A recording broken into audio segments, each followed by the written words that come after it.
Long before Africa was divided by borders, languages, or foreign flags, there was a time when the land itself breathed with spirit. Every rustle of wind in the tall grass carried whispers from the ancestors. Every thunderclap was believed to be the voice of gods, speaking to those who still listened. In that age, when man and spirit walked side by side, the ancestors did not die. They transformed. They crossed the thin line between the visible and the unseen, and took refuge in masks. Across the vast lands of the Yoruba, the Dogon, the Benin, and the Ashanti, sacred masks were never mere ornaments. They were portals. Windows through which spirits could gaze upon the living, and walk once again among their descendants. The people believed that when the mask was worn, the man beneath disappeared. In his place stood the ancestor, proud, ancient, and powerful. Through dance, rhythm, and ritual, the dead could breathe again. Among the Yoruba, this sacred return was called the Egungun, the power concealed. Each year, when the dry season met the first rains, the villagers prepared for the great dance of the ancestors. Men who had fasted, purified, and sworn oaths would enter secret groves. And there, away from mortal eyes, the priests awakened the masks. The masks were not made, they were born. Carved from sacred wood, blessed with animal blood, and dressed in the cloth of lineage, each mask represented a family's ancestral spirit. And once the dancer wore it, the veil between worlds shattered. Children hid behind their mothers. The air thickened with unseen presence. The ancestor had returned. They say when the Egungun dances, the ground itself listens. His feet never truly touch the soil, because they are no longer human. Each step echoes from the world of the living into the world of the dead. And every twirl sends blessings or warnings from the unseen realm. For those who wronged the family or broke ancestral laws, the Egungun's dance could turn fierce. The mask would leap toward the guilty, striking them with sacred whips, cleansing or punishing the soul. Yet for those pure in heart, the same dance brought fortune, healing, and protection. The idea of the mask as a living being did not belong only to one people. Far north in Mali, among the Dogon, masks told the story of creation itself. They believed the first mask was carved by Amma, the creator god, after forming the universe. The mask became the bridge between heaven and earth, between men and their star ancestors, the Nomo, celestial beings of light and water. Each Dogon mask represented a cosmic truth. The Kanaga mask with its double cross was the path of the sun across the sky. The Siraj mask, towering meters high, symbolized the connection between the underworld, the earth, and the heavens. To the Dogon, wearing these masks was not a performance. It was a sacred science, a reenactment of cosmic balance. When a man died, the Dogon held elaborate Dharma ceremonies. The masks came alive, dancing for days to guide the soul of the deceased back to the realm of ancestors. Without this ceremony, the soul could wander lost, trapped between life and death. Through mask and motion, they opened the gates, ensuring the spirit found peace, and the village remained in harmony. So you see, to ancient Africa, a mask was never wood and paint. It was spirit, memory, and transformation. In Benin, the sacred masks were symbols of royal power. The Oba's court guarded ivory and bronze masks of their divine queens, like Queen Idia, whose spirit was said to protect the kingdom from invasion. Her mask, carved in white ivory, symbolized purity, wisdom, and ancestral strength. When the Oba wore it during war or ritual, the spirit of Idia fought beside him, unseen but unstoppable. When Europeans first saw these masks, they called them art. But they were wrong. They were not art, they were alive. Every curve, every inlay, every bead was part of a spiritual technology, a way to summon presence from the invisible world. Many Africans still believe that the ancestors never truly left. They simply changed form, taking residence in sacred objects, in dreams, in trees, rivers, and yes, in masks. That is why elders say, treat the mask with respect, for you do not know which ancestor watches through its eyes. Every culture had its version. The Choku people of Angola carved masks to honor the spirits of founders and warriors. The Punu of Gabon made serene white masks to represent the beauty and calm of their female ancestors. The Boer of Burkina Faso created masks shaped like birds and fish, blending human and animal spirits. Each was a reminder, man is never alone. The dead do not vanish, they listen, they guide, they correct. But what happens when the sacred is forgotten? When the dances stop, when the shrines crumble, when the new gods demand silence from the old ones? Many believe the ancestors do not rest easily. When their names are not called, when their stories fade into dust, they return through other means. Through dreams. through sickness that no doctor can explain, through misfortunes that follow a bloodline. In Africa, when the modern world cannot explain your pain, the elders say, return home. The ancestors are calling. In the eastern lands, among the Igbo, the mask was known as Muo, spirit. During the Odo festival, masks of the dead walk freely among the living. Villagers say these spirits come back not to harm, but to remind that life is a circle, not a straight line. The masked dancers wear heavy raffia, moving with strange energy.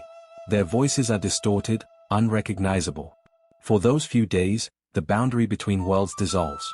Even those who left the village long ago, men who became Christians, scholars, and city dwellers, still dream of the festival.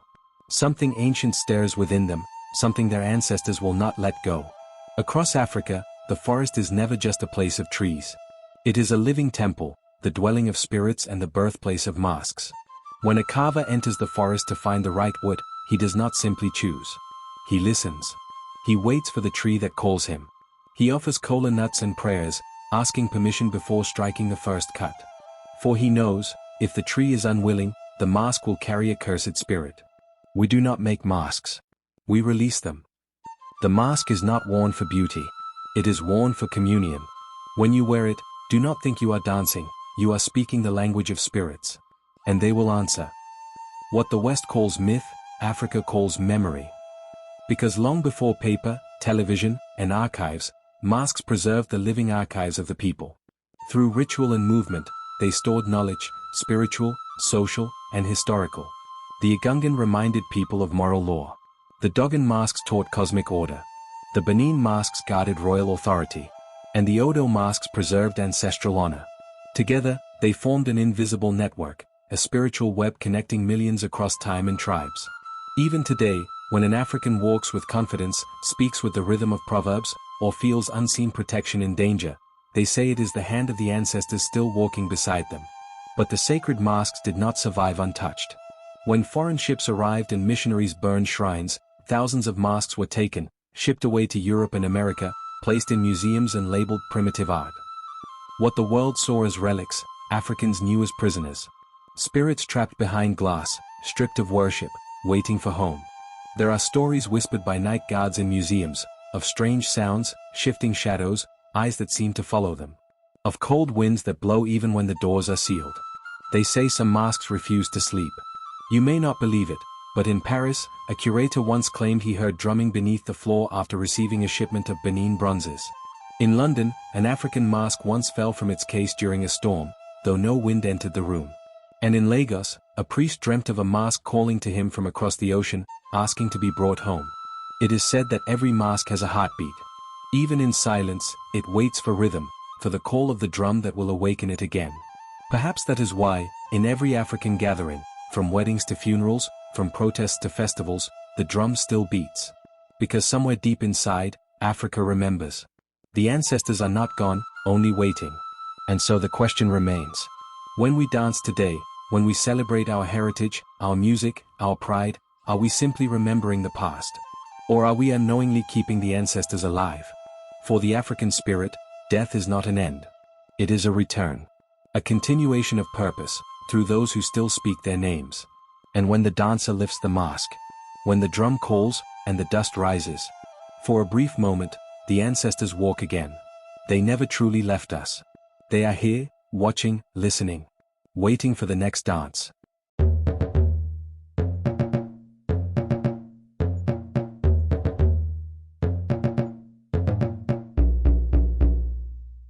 They never truly left us.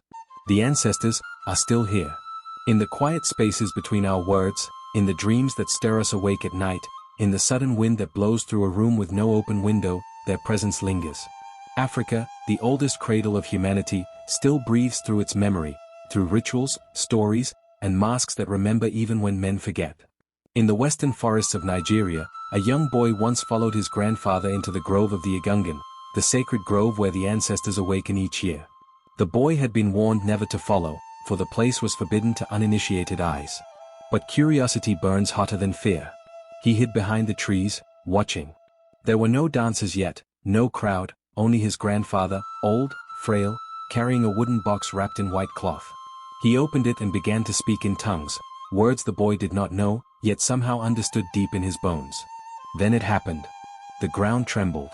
A faint wind rose from nowhere. The box opened wider, revealing a mask, ancient, dark, alive. When his grandfather lifted it to his face, he did not just wear it.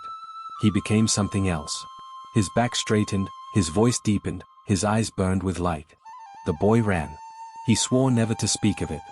But years later, when his grandfather died, he dreamt of that same mask floating before him, whispering, "Do not run from where you come from." There are stories like this across Africa, stories the modern world dismisses as superstition. But those who know, those who have seen, understand that the veil between life and death is not closed. It merely shifts. In Ghana, among the Ashanti, a widow once reported strange happenings after her husband's funeral. Each night, she heard drumming outside her window. Each morning, the ground bore footprints though no one was there. She went to the village priest, who told her, "Your husband is not gone. You buried his body, not his duty." When they opened the family chest, where the ancestral mask was kept, it was warm to the touch, though no one had lit a fire. The priest smiled and said, "He has returned to watch over you." From that night onward, the drumming stopped. Peace returned. The ancestors were appeased. The truth is simple but frightening. Ancestral spirits walk among us because the living have forgotten their ways. When the sacred drums are silent, the ancestors call through other means, through illness, strange coincidences, visions, or misfortune. To the outsider, these are random. To the African, they are messages. Even in modern cities, Lagos, Accra, Nairobi, Johannesburg, the old world breathes beneath the asphalt.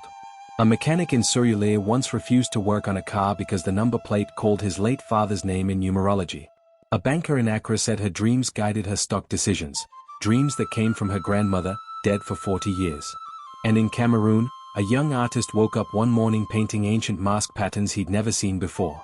When an elder visited his exhibition, he gasped. "These are symbols from our ancestors' lost shrine, destroyed a century ago." Coincidence? Or memory, returning? You see, in Africa, the spiritual does not vanish. It adapts. The sacred mask may no longer dance in the village square, but its essence hides in the rhythm of Afrobeat, in the patterns of Ankara cloth, in the symbols tattooed by youth who never learned their meanings. The ancestors are not bound to rituals alone, they live through expression, through blood memory. Every drumbeat, every song that rises from African soil, even in the clubs, even through electric speakers, carries an ancient echo. Listen closely. You will hear it. The pulse of the old world beating through the new.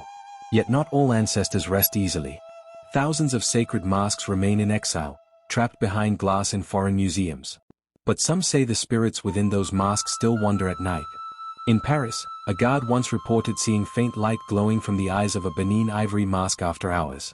In New York, a Dogon Kanaga mask vibrated slightly during a blackout, no machines near it. And in a museum basement in Berlin, the staff heard chanting one night, soft, rhythmic, unmistakably African. When they checked the security footage, they found nothing. But the next morning, a message had appeared in the dust beneath the mask case. "Bring me home." Some African spiritualists believe these masks are restless because their link to the living has been broken. Without ritual, the spirit bound to the mask loses peace. It becomes a wanderer, neither ancestor nor ghost, seeking recognition.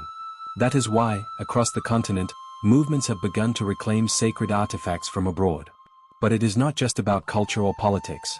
It is about restoring spiritual balance. Because as long as ancestral faces remain imprisoned far from the soil that birthed them, Africa's spirit remains divided. Still, hope rises. In villages and cities alike, young Africans are reviving the old dances. They create festivals that blend the sacred and the modern. Afrobeat meets Igungan, ancestral chants meet trap drums. And when the masked dancers spin beneath neon lights, something powerful happens. The crowd goes silent for a heartbeat, as if the ancestors themselves are watching. Some elders say, when the youth remember the rhythm, the ancestors smile again. Let me tell you another story, one whispered among the Bantu. A hunter named McKenna disappeared in the forest after killing a sacred antelope. For 3 days, the villagers searched, nothing. On the 4th night, his wife dreamt of a mask with red feathers and eyes like fire. The mask spoke. "Your husband broke the law of balance. Bring a drum to the forest, and he will be returned." The next day, the villagers gathered and played the drum by the riverbank. As the rhythm rose, a shadow emerged from the trees. It was McKenna. He fell to his knees, trembling, saying he had seen the ancestors dancing in circles, warning him never to harm sacred creatures again. When he returned home, he carved the mask from his dream and hung it above his door. For the rest of his life, no wild animal entered his compound, not even snakes. Every mask tells a story. Some are warnings. Some are protection. Some are mirrors, showing us who we truly are. But they all carry one truth. The ancestors still walk among us because we are their continuation. Our bodies are their clay. Our memories, their voices. Our dreams, their path. In Uganda, during the Imbalu initiation, young men wear symbolic masks before circumcision. It is said that the mask gives them courage, and the spirit of warriors past enters them for strength. In Tanzania, the Makan masks are used to speak with ancestral spirits, to settle disputes and heal sickness. One elder said, "When you carve a mask, you carve a bridge. Step upon it carefully, for it does not lead to earth, but to memory." And in South Africa, the Zulu Sangoma, the traditional healer, wears beadwork and painted faces that echo mask symbolism. When she dances, possessed by the spirits of her forebears, her eyes roll back, her voice changes. To outsiders it looks like trance. To Africans, it is lineage, the living and the dead joining hands again. But not every return is peaceful. Sometimes, when ancestral laws are broken, the masks turn from protectors to judges.